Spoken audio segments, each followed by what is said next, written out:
உங்கள் அனைவரையும் தேவனுடைய நாமத்திலே வாழ்த்துகிறேன். அனைவருக்கும் இனிய காலை வணக்கங்களை ஆண்டவராகிய இயேசு கிறிஸ்து நாமத்திலே தெரிவித்துக் கொள்கிறேன். அனைவரும் சுகமாக ஆசீர்வாதமாக இருப்பீர்கள் என்று விசுவாசிக்கிறேன். இன்றைய நாள் இந்த வார்த்தையை கேட்கிற நீங்கள் பாக்கியவான். தேவன் பாருங்க, நம்மகிட்ட எதிர்பார்ப்பதெல்லாம் ஒன்றே ஒன்றுதான். அவருடைய முழு இருதயத்தோடும் முழு ஆத்மாவோடும் முழு பலத்தோடும் அன்பு கூறுவாயாக. அடுத்து நம்மிலே நம்ம அன்பு கூறுவது போல பிறரிடத்திலும் அன்பு கூற வேண்டும். இந்த ரெண்டுல தான் எல்லாமே அடங்கியிருக்கு. அதுதான் பாருங்க நமக்கு விசுவாசத்தை பிறப்பிக்குது. தேவன் மேல இருக்கிற இந்த அன்பு, மற்றவங்க மேல இருக்கிற அன்பு. ஏனென்றால் அன்பினாலே கிரியை செய்யும் விசுவாசம். The faith works by love. இந்த விசுவாசத்துல இவ்வளவு இருக்கு. ஏனென்றால் இயேசுவானவரே கிறிஸ்து என்று விசுவாசிக்கிறவனே என்று இந்த உலகத்தை ஜெயிப்பவன் யார்? அப்ப நீங்க விசுவாசிக்கிறீங்களா? இயேசுதான் அந்த மெய்யான தெய்வன். அவரே இந்த உலகத்திலே அனுப்பப்பட்ட இந்த மெசையா, அவரே தேவகுமாரன் என்ற அந்த கடைசி காலங்களில் இந்த மாதிரி தேவையில்லாத விஷயங்கள் எல்லாம் பாருங்க, இயேசுவிட்ட இருந்து நம்மளை பிரிக்கிற மாதிரி காரியங்கள், மெசை இனிமேல் தான் வரப்போறான்னு சொல்லி அநேக குழப்படிகள் பண்றதுக்கு 1000 விஷயங்களை பிசாசு செய்கிறான். உங்கள்கிட்ட கூட அநேக பேர் வந்து குழப்ப செய்வாங்க. நான் ஒரு நாளும் நீங்கள் அதில் ஏமாந்து விட வேண்டாம், வஞ்சிக்கப்பட வேண்டாம். இயேசுவில்லாமல் வாழ்வு இல்லை, குமாரனை அல்லாமல் நித்திய ஜீவன் இல்லை. குமாரனை மறுதலிக்கிறவன் பிதாவை மறுதலிக்கிறான். ஆகவே இவரை நீங்க விசுவாசித்தீங்கன்னா அதுதான் பாருங்க, இந்த உலகத்துல நீங்க வெற்றியா வாழலாம், நித்திய ஜீவனை சுதந்திரித்துக் கொள்ளலாம். இப்படிப்பட்டவங்க தான் இந்த உலகத்தையும் ஜெயிப்பாங்க, எல்லாத்தையும் ஜெயிப்பாங்க. வாசிக்கிறேன், 1 யோவான் 4ஆம் அதிகாரம் 4-5.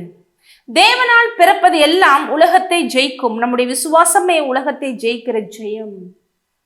தேவனால் இப்ப நம்ம புது சிருஷ்டியா இருக்கிற நம்ம அவருடைய ஆவியானவரால இயேசு கிறிஸ்துவினுடைய ரத்தத்தை விசுவாசித்தது நிமித்தம், அவர் நமக்காக வந்தார், மரித்தார், உயிர்த்தாருங்கிறது நிமித்தம் இப்ப அதே தேவாவியானவர் நமக்குள்ளே வந்து நம்மை அவரை போல மாற்றி இருக்கிறார்.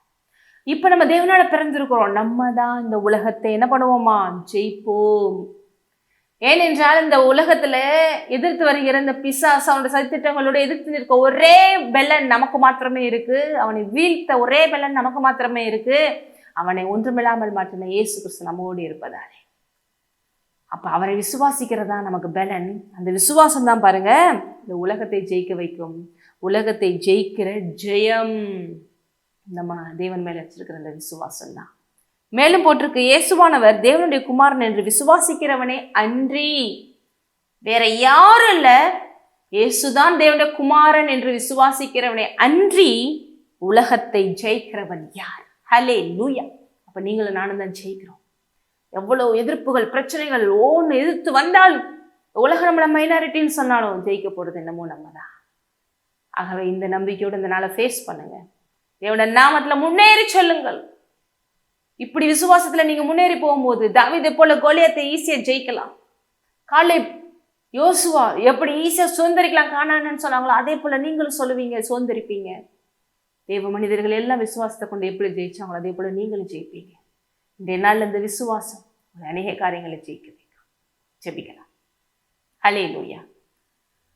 மேல் வைத்திருக்கிற அப்பா, இந்த அதிகமான இந்த நம்பிக்கையின் பரிபூரணம் அது அவங்களுக்கு மிகப்பெரிய ஜெயத்தை கொண்டு வர போறதுக்காக நன்றி. தொடர்ந்து உம்மை நம்பி விசுவாசித்து இந்த உலகத்தை கலக்கட்டும். இயேசுவின் நாமத்தில் ஆமென். நீங்கள் ஆசீர்வதிங்க.